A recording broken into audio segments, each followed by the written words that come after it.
Hey gang, welcome back. Dr. D's Health Tip of the Week. Today we're going to be talking about loss of immune tolerance. And again, this concept of immune tolerance in immunology is where my immune system has the wisdom to know the difference between things like infections, bacteria, virus, etc., and things like self-tissue, things like my joint cartilage, things like my pancreas, things like my thyroid, things like white matter in my brain should be off limits to our own immune system.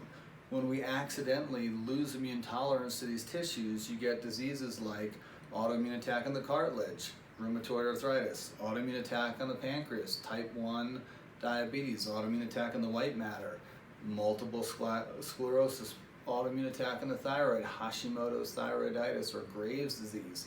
So today we want to talk about why does our immune system become reactive to things like worst case scenario self, but even foods and chemicals. We have these immune cells called T regulatory cells, and T regulatory cells do what they say they do. They regulate the immune system. You got to know when to hold them and know when to fold them. And what we don't want to do is make antibodies to foods. We don't want to make antibodies to chemicals. We want our U.S. Marshal system, our albumin and other chemical proteins to carry those chemicals to our liver, have our liver gallbladder process them into the intestine, and then have a bowel movement and get them out. That's 80-90% of our detox. Sweating and peeing them out, 10-20% of our detox. We do not want to make antibodies to those guys, and we sure as heck don't want to make antibodies to self. So T regulatory cells make our immune systems have the wisdom to say, tag that, that's the swine flu, I want to put an antibody marking it for destruction. I call that my central intelligence agency, the ability to say there is an invader right here, and then my cytotoxic T cells and natural killers, my Navy SEALs, will come and assassinate that infection. What we don't want to do that tag and destroy to are things like chemicals. That's how someone becomes a multiple chemical sensitivity patient. They used to be fine, and now they can smell formaldehyde in carpets installed 3 buildings down and are getting headaches and inflammatory responses to chemicals. That's where things like chemicals aren't just a devil in the dosage or aren't just a liver genetic problem, but they become a multiple chemical sensitivity problem where one little iota of the chemical can become a major inflammatory windup. We also don't want to react to foods, even though we know Monsanto and Big Pharma is doing weird things through genetic modification. We also know that we overeat grains that the local indigenous did not eat in the past before we had fossil fuel and farming. Even a Monsanto Frankenwheat in its genetic modification in an ideal world does not get attacked by our own immune system. We don't want our gut immunity to see our food as infectious looking. And of course, we don't want our own immune system to see our self-tissue. Any cell in our body can suffer autoimmune attacks. So it is a healthy T regulatory system that helps this. You want to have your oxygen to your cells, you want steady fuel, whether it's through ketones or glucose, you want your thyroid system and your anabolic steroids, your sex steroids, testosterone, estrogen, progesterone, androstenedione, pregnenolone, DHEA sulfate, etc., intact, and then you want to make sure that you have the Fab 5 on board. The Fabulous 5 that I coined these are EPA, DHA fish oil, fat-soluble vitamins, that's A, D, K2, and E. I like to remember ADIC, ADEK2, and that's your fat-soluble vitamins, glutathione, probiotics, and short-chain fatty acids.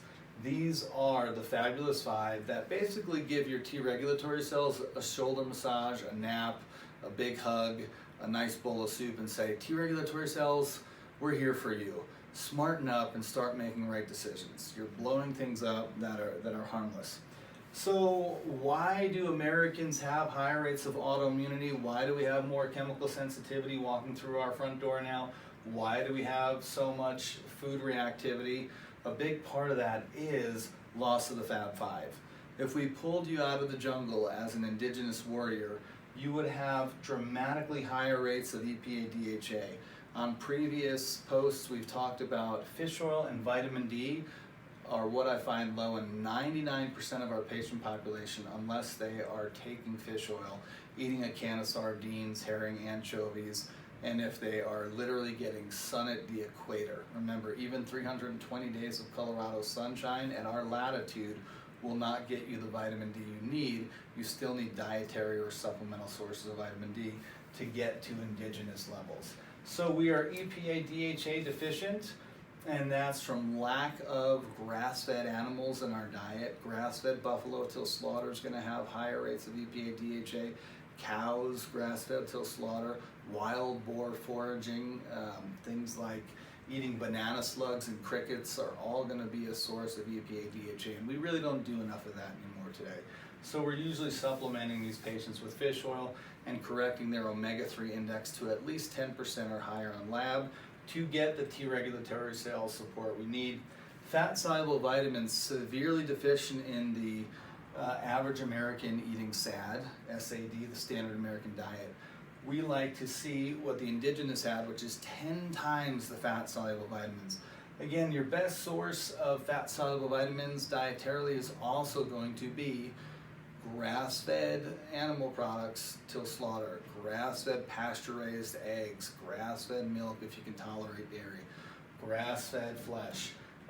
One good source of K2 in the vegan world is that slimy natto. That's a Korean specialty. You can sometimes find that in some of your Asian supermarkets, but buckle in, not the tastiest of things for an average American palate.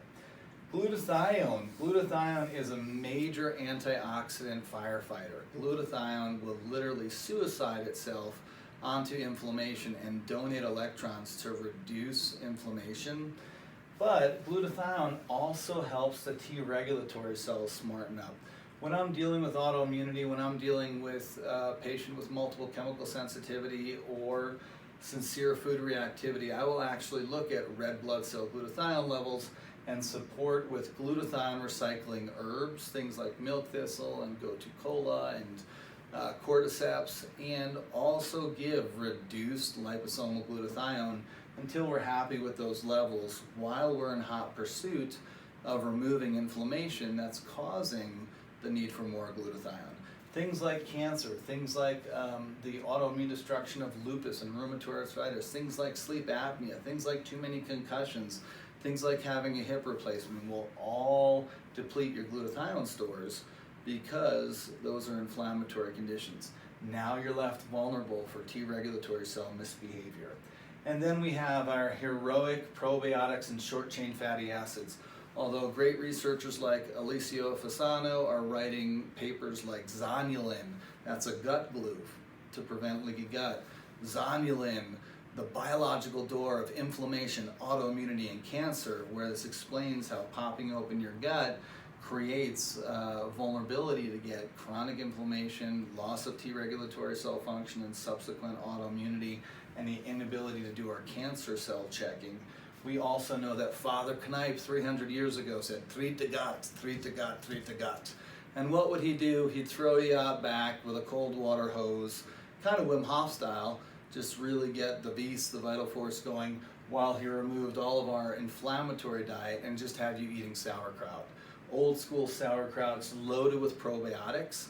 It's loaded with L-glutamine, which is food for the enterocytes, the upper GI cells, and it is loaded in veggie fibers to feed your gut biome, your probiotics, to make short-chain fatty acids. So short-chain fatty acids are kind of like probiotic poop. A probiotic bug actually takes veggie fiber and turns it into short-chain fatty acids.